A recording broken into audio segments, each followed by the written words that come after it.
Good morning everyone. Today we shall revise the topic what is living.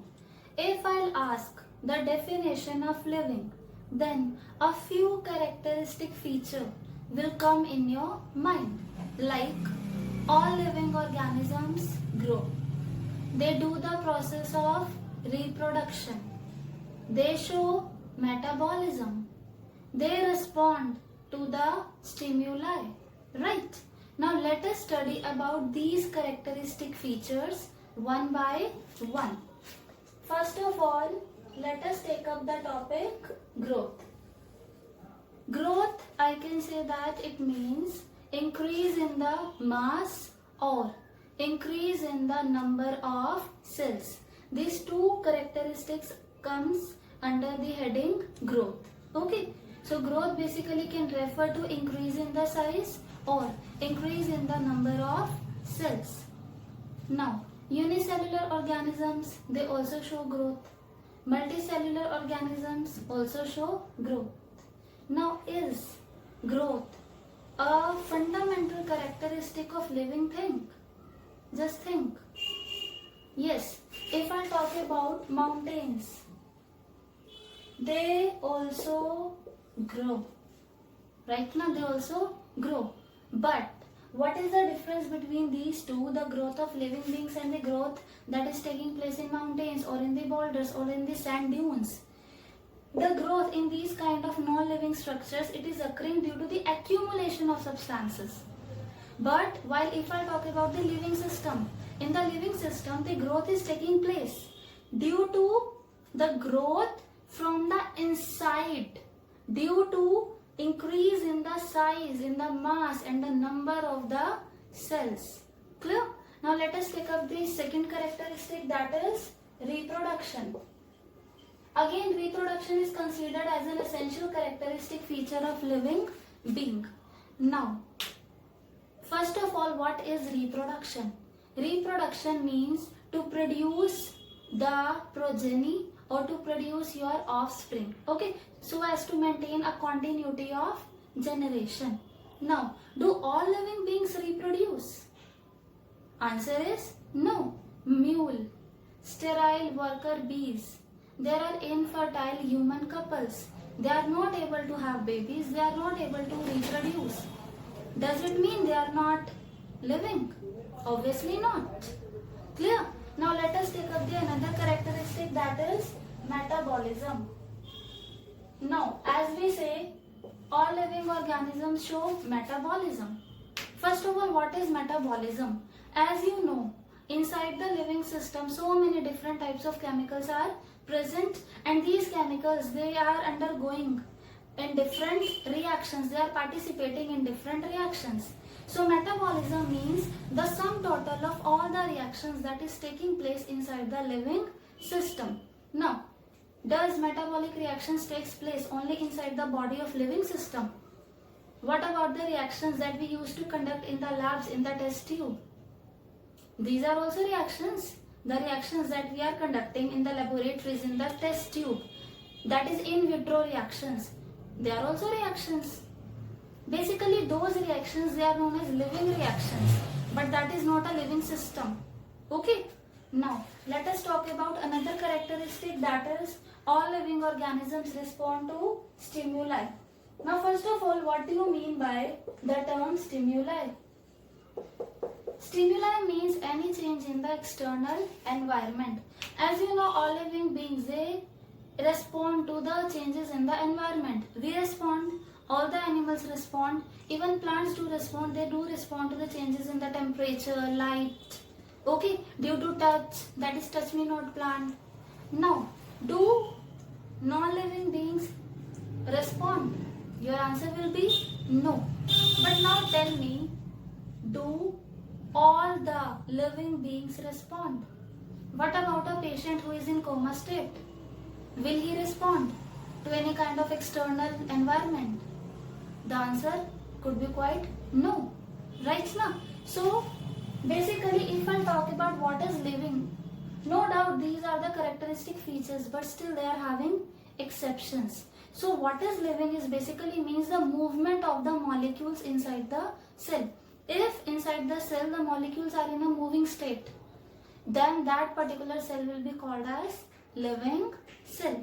Okay, now let us take up the another topic, that is biodiversity.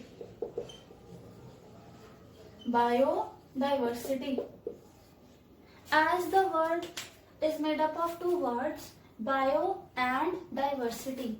Bio means living and diversity means different kinds.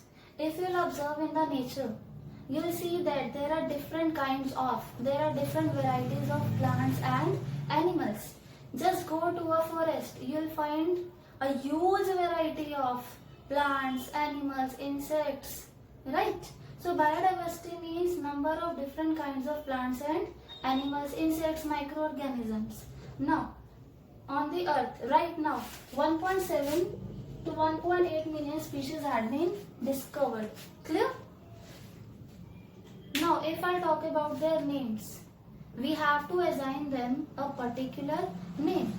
Suppose if I talk about mango, in India, just leave India, suppose in a particular city, maybe we'll call mango by a different name. And in some other city, it will be called by another name. In other country, it will be called by some another name. It will create confusion. So that's why the scientists have developed a particular system which is based on certain principles that is used to assign names to the different kinds of biodiversity that is present in the nature. Clear? So now the process of assigning the names to the organisms is known as nomenclature, and this nomenclature is important so that the same organism must be known by the same name all over the world so as to avoid any kind of confusion. Okay, now for assigning names to the organisms, first step is identification. If the scientists will able to identify the organisms, only then they will be able to name them. So first step is identification, who the organism is on the basis of its characteristic properties. Okay, so now if the name is to be assigned to an organism, so there must be some principle, right? So the principles for assigning the names to the organisms is given by ICBN and ICZN. That is International Code for Botanical Nomenclature. Botanical means for plants. Okay, so this nomenclature is for the plants, and then International Code of Zoological Nomenclature, that is for animals. Okay, so according to these two, that is International Code for Botanical Nomenclature and International Code of Zoological Nomenclature, the names are assigned to the different organisms. Okay, now the name of an organism is composed of two components, first one and the second component. Suppose, let me give you an example of mango. The scientific name of mango is Mangifera indica. Okay, Mangifera indica. Now, if you will see, it is made up of two components. One is Mangifera and second is indica. Okay, so this type of nomenclature in which two components are present in the name of an organism is known as binomial nomenclature. So this is known as binomial nomenclature. Now there are certain rules to assign the names to the organism. First rule is the names are taken from the Latin language and they are written in italics. Okay, if we have to write it with our hands, then the names should be properly underlined like I had done here and here also. Okay, so the scientific names must be underlined. Like mango is not a scientific name, so here underlining is not important, but if I talk about the scientific names, then we have to underline them. Okay, one more thing, as I told you, two components are there. So first component represents the genus and it is known as generic name. and second component represents the species and it is known as specific epithet. Now one more thing, the name of the author or the name of the human being that has firstly discovered the particular species, it can also be written along with the name, along with the scientific name. Suppose mango, it was firstly described by Linnaeus. So in this name, I can also add the name of the author. But for that, there is a particular rule. The name of the author, it will come after the specific epithet, means it will come here. And the name of the author is not written fully. Like I will not written Linnaeus fully. It has to be abbreviated. Like for Linnaeus, the name is L-I-N-N. And it needs not to be underlined. Am I clear? So now, let us talk about classification. What is classification? As the word suggests, classification means in this we are classifying the organisms into different groups on the basis of similarities in their properties. As I told you, 1.7 to 1.8 million species are present on this earth. So if we have to study them one by one, then it is not practically possible. So we had grouped them under certain categories on the basis of the similarity in their properties. Clear? So this comes under classification. Suppose for dogs, dogs is a group. Okay, here in this group, so many different varieties of dogs will be there. There may be Pomeranian, Bulldog. Okay, so like cats is another group, plants is another group. So we had grouped the organisms on the basis of their properties so as to make the study easier, and this process of grouping the organisms is known as classification. Like wheat, it is another group, mammals is another group, animals is another group. So these are the different groups that we had created so as to make our study easier. Now each such group is known as a taxa.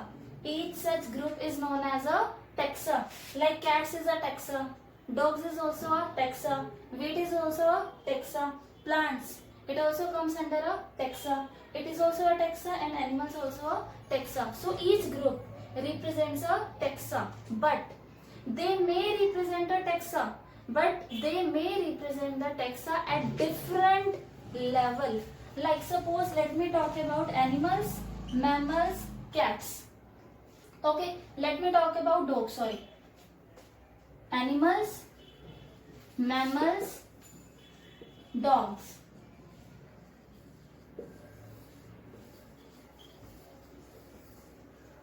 This is another taxa, this is another taxa, and this is another taxa, but they all are representing the taxa at different level. Like dogs comes under the mammals, as you know, and mammals, they comes under the animals. So these all represent the taxa but at different level.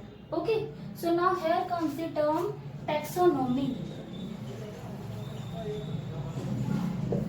Taxonomy basically means the grouping of the organisms into different taxa on the basis of their characteristics. Am I clear? So now let's start the topic taxonomic categories. As I told you, we used to do classification of the animals so as to make our study easier. It means we used to put the organisms in different groups on the basis of similarities in their properties. Clear? Now, classification is not a single step process.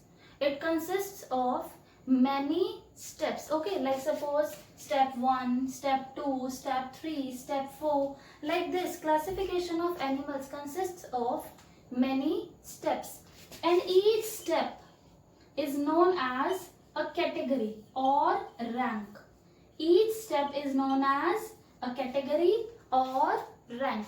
Since we are talking about the taxonomic arrangement, so I can just say each category is known as taxonomic category. Okay, we have to add the word taxonomic. So in the classification, each step represents a rank, or I can say taxonomic category. And suppose so many taxonomic categories are there, so collectively all the taxonomic categories are known as taxonomic hierarchy. Clear? Now here is the taxonomic hierarchy. At the lowermost level, species are present. Then second category is genus. Third is family, order, class, phylum or division. Phylum word we use in case of the animals and division we use in case of the plants. And the topmost hierarchical category is kingdom. Clear? Now let us start with the first one, that is species. What do you mean by the term species? Species means closely related organisms that can interbreed among themselves. Am I clear? Species means group of organisms that can interbreed among themselves. That is, they can reproduce, they can have their babies. Clear? Now let me give an example of this. Suppose Panthera leo. This is the scientific name of lion. And next is Panthera tigris. Now, in binomial nomenclature, I told you the nomenclature or the name of any organism comprises of two units. The first one is genus and the second one is specific epithet, that is species. So here Panthera leo. Panthera is the genus, leo is the species. Here Panthera tigris. Panthera is the genus and tigris is the species. This is lion and this is tiger. So as I told you, Panthera leo, it is lion and Panthera tigris is tiger. And you can see these two belong to two different species. One is of leo species and second one is of tigris. So as these belong to different species, so they can't interbreed. Okay, they can't reproduce. So species is a group of animals that can interbreed among themselves and it is the lowermost taxonomic category. Clear? Now, next is genus. Genus means a group of closely related species. Okay, now like this you can see Panthera, Panthera. These are having same genus. Okay, so genus means group of similar species, group of closely related species. So these two species, that is lion and tiger, these two are closely related. So they are placed under one genus, that is Panthera. Okay, one more is there, Panthera pardus. This is the scientific name of leopard. Okay, these three, as you know, they are somewhat closely related, lion, tiger, leopard, right now. So these three are placed together under the same genus, that is Panthera. Am I clear? Now, next is family. Family means a group of closely related genus. Okay, like its example is Felidae.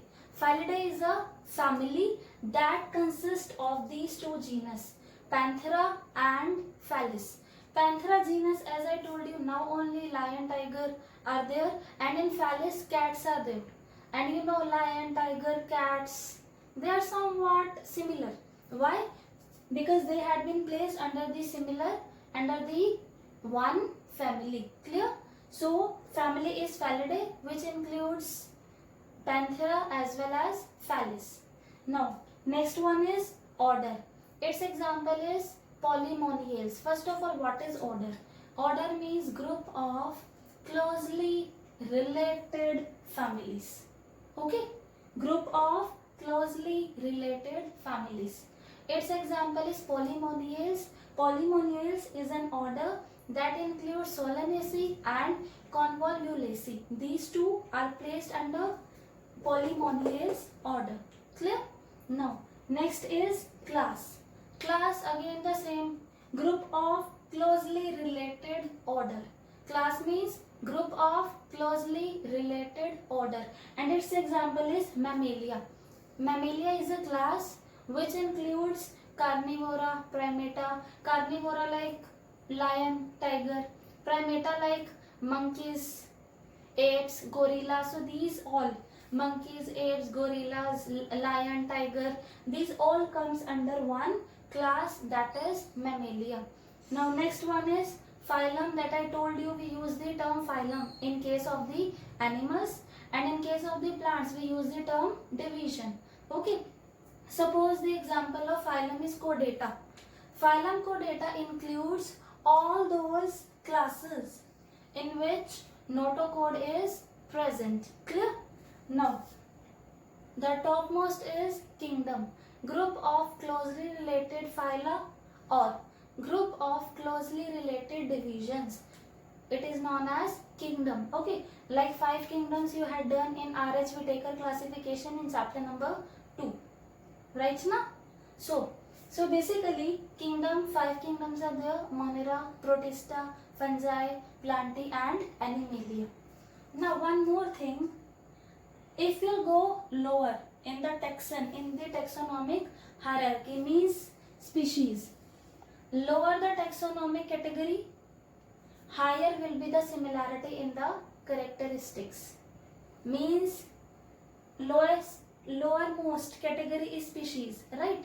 Now all the animals or all the organisms that belong to same species, they will be having maximum characters in common, and all the organisms that belong to one kingdom, if I move like this, then they will be having minimum characters in common if I move like this.